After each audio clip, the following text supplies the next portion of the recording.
I was talking to a friend yesterday who lives in the Waco area, Waco, Texas, and he attended a funeral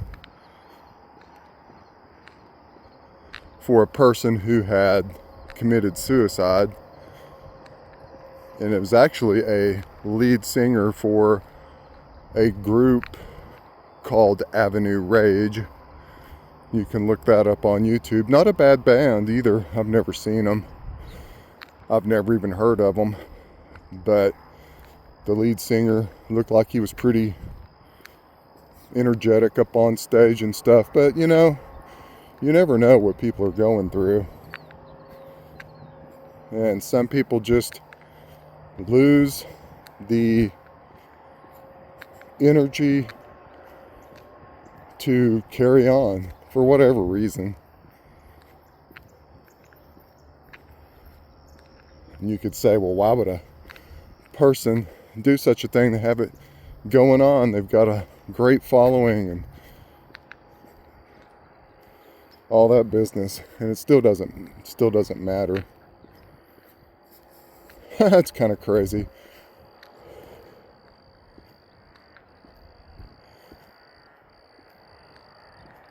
But many people just don't feel like there's any purpose. There's no purpose to any of this. So what are we doing? I mean, I've come to that point over and over and over, though I've not obviously committed suicide.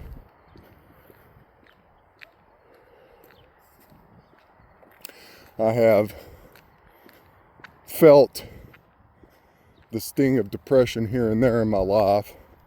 Just circumstantial stuff, not like some chemical imbalance. I can't imagine feeling that way just indefinitely, you know.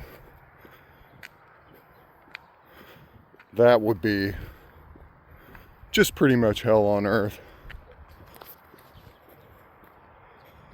So what keeps a person in the game? For some people, they never really even think about much. They're just on a hamster wheel, going through the motions. And eventually that might just catch up to people. Why I'm on this hamster wheel doing this life routine over and over and over again every day.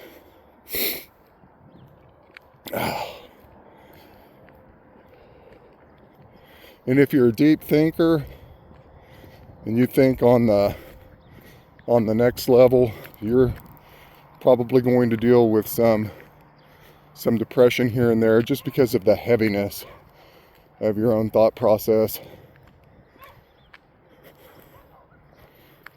And waking up to certain realities definitely can be heavy. But not all people go through that. Not all people are deep thinkers. People who commit suicide probably are. They just have overthought it and just can't get out of it. Can't get out of that cycle of thinking. It can happen. Whew. I would like to think that there is some sort of purpose to this existence, not just a meaningless, purposeless existence. And if I knew that to be the case for sure, then I might follow in the same path of some of these other people who just said fuck it. But I guess I cling to the hope that there's something,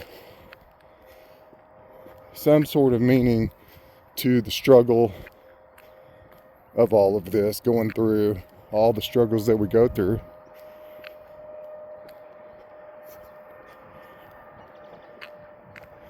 You could call it, maybe it's spiritual warfare,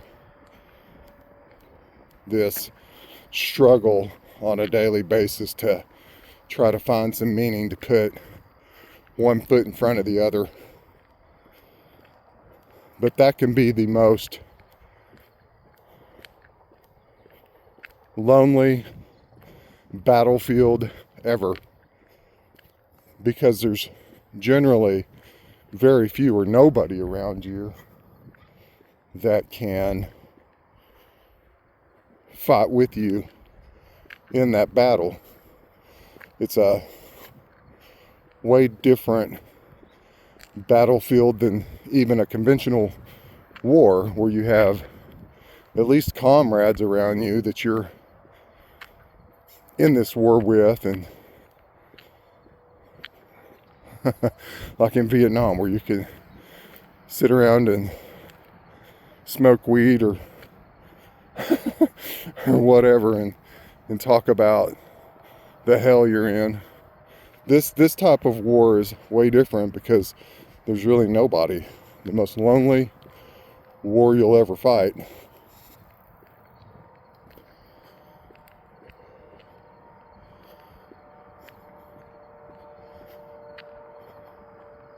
Pretty heavy, huh?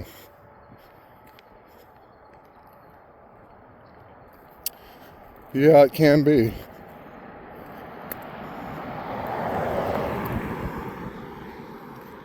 People just scurrying here and there, get to the next place so you can scroll on your phone. Yeah. It gets so irritating seeing people sit in their car at a red light and they gotta check their phone, and we're all addicted to it. It's not like I'm any different. Here I am with my little microprocessor in my hand, walking down the road. But this is a way for me to express my own thoughts, I guess.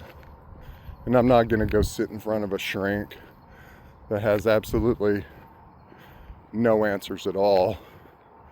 It's just reflection until you want to vomit. How did that make you feel? Well, it made me feel like shit. And this world's shit. Well,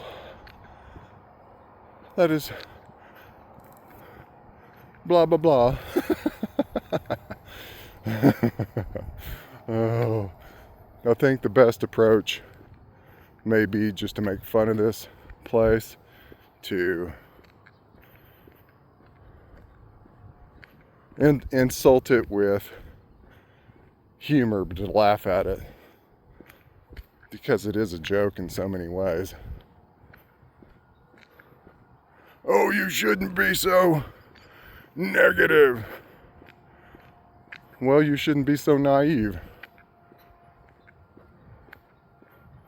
If you weren't so naive, you would probably be negative as well.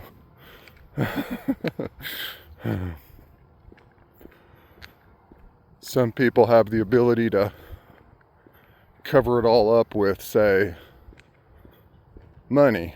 You know, that's a security feature. A lot of people don't have that. They can't just go try to buy their way out of this, which of course you can't do that. That's not going to work ultimately either. But people will surround themselves with things and material objects and all of that business as an escape mechanism, which is no escape mechanism at all. So, you know,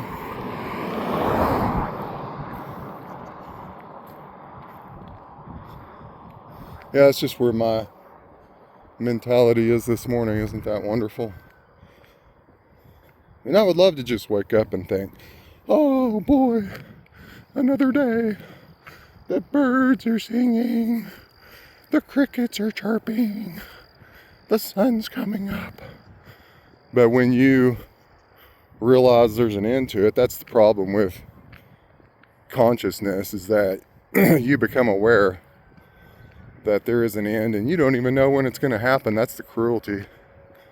That's the cruel joke.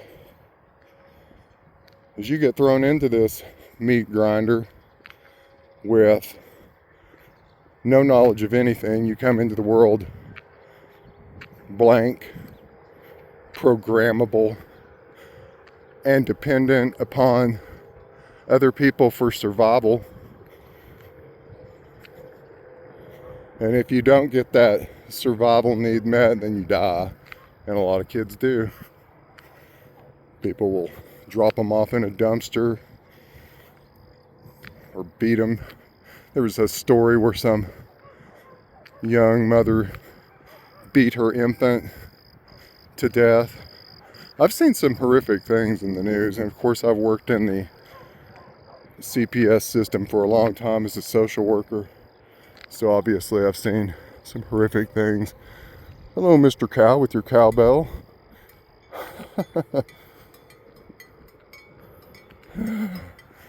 You know, it's maybe just a little glimpses like that that bring a smile to my face, you know.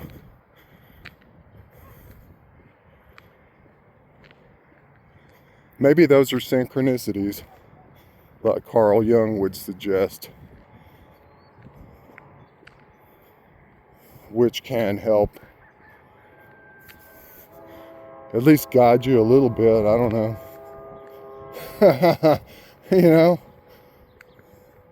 give you a little push. Maybe you see a synchronicity and you're like, wow, maybe there is some sort of grand plan, and I'm not just a random biological entity on a planet, spinning planet, going through space and time and all of that. Yeah, I'm gonna have to go with the spiritual warfare idea, because other than that, there's no point in doing this shit. And I would eventually get to the point where that one young fella did and just say fuck it. Only reason I don't do that is because I don't want to leave a legacy like that for my kids. I have dogs that are emotional beings that would be devastated. I have things like that. If I didn't have attachments like that, it might be a totally different story.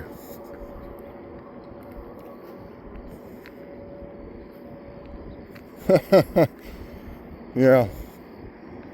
If I didn't have these attachments that I've made, it might be a totally different story. Well, anyway, how's your day? Well, you know.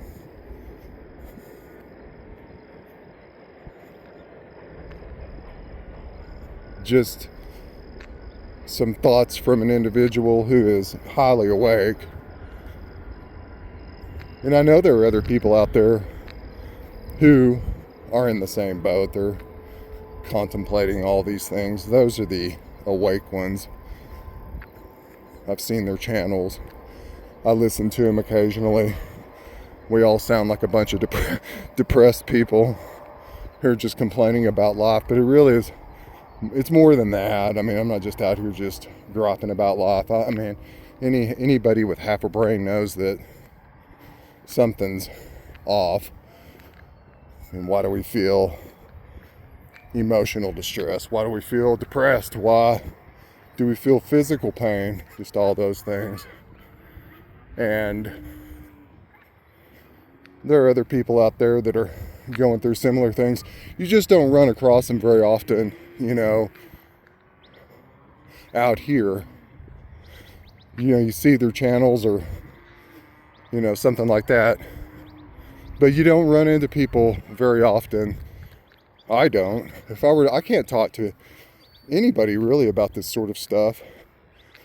That's why you become rather isolated, and you don't really even want to be around people because there's nobody really to bounce these type of ideas off of. I mean, all people want to do is talk about stupid shit, societal, cultural, politics. Like, you can do anything about any of those things, or or like they really matter. Oh, the Republicans are this, or the Democrats. See, it's just back and forth. Back and forth, back and forth. About like that game, what was it, Pong? Remember one of the first video games I ever played was a game called Pong, and it was just like two sticks on a screen, batting the